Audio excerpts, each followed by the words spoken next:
Hello everyone, কেমন আছেন সবাই? আজকে একটা বিষয় নিয়ে আসলে কথা বলার আছে।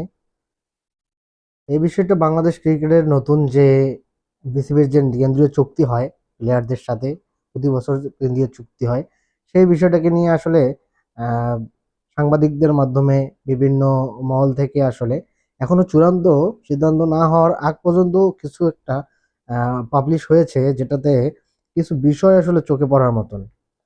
যেমন এই বিসিবির যে কেন্দ্রীয় চুক্তিতে যেসব খেলোয়াড়দের তালিকা আমরা দেখতে পেয়েছি, সেখানে এ প্লাস ক্যাটাগরিতে তাসকিন আহমেদ রয়েছে। এ ক্যাটাগরিতে নাজমুল হোসেন শান্ত, মেহেদী হাসান, মিরাজ, লিটন দাস, মুশফিকুর রহিম। বি ক্যাটাগরিতে মমিনুল হক, তাইজুল ইসলাম, মাহমুদুল্লাহ রিয়াদ, মোস্তাফিজুর রহমান, তাওহিদ হৃদয়, হাসান মাহমুদ নাহিদ রানা। সি ক্যাটাগরিতে সাদমান, সৌম্য সরকার, জাকের আলী অনিক, তানজিদ তামিম, শরীফুল ইসলাম, রিশাদ হোসেন, তানজিম সাকিব, শেখ মেহেদী।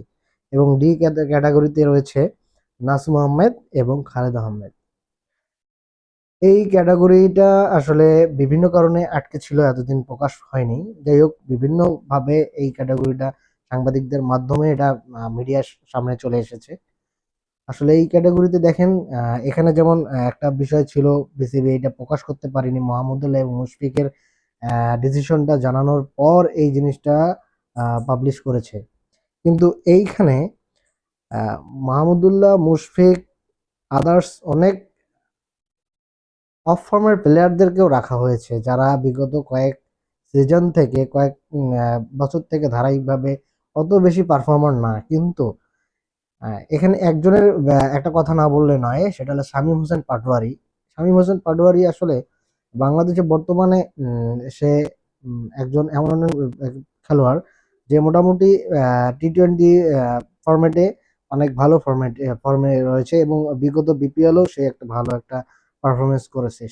বিসিবির এই চুক্তিটাতে তার কিন্তু থাকা উচিত ছিল। বিসিবি হয়তোবা এটাও চূড়ান্ত সিদ্ধান্ত নয়, তবে আশা করব যে এই জিনিসগুলো বিসিবি তাদের নজরে নিয়ে আসবে। একটা নতুন প্লেয়ারকে যখন কেন্দ্রীয় চুক্তিতে নিয়ে আসা হবে, সে অবশ্যই তার একটা অনুপ্রেরণার জায়গা থাকবে, একটা বিশ্বাসের জায়গা থাকবে, একটা আস্থার জায়গা থাকবে। সে আস্তে আস্তে নতুন প্লেয়ারদেরকে তো এইভাবেই নিয়ে আসতে হবে, যে যাদের পারফরমেন্সের ভিত্তিতে ভালো পারফরমেন্স দিয়ে দলকে সামনে থেকে পরবর্তীতে নেতৃত্ব দিবে। সবসময় তো মাহমুদুল্লাহ রিয়াদ বা মুশফিক এরা তো চলে যাবে, এর পরবর্তী প্রজন্মতে যারা আসবে, যারা বর্তমান ভালো ফর্মে রয়েছে, তাদেরকে তো এই চুক্তিতে নিয়ে আসা উচিত বলে আমরা মনে করি।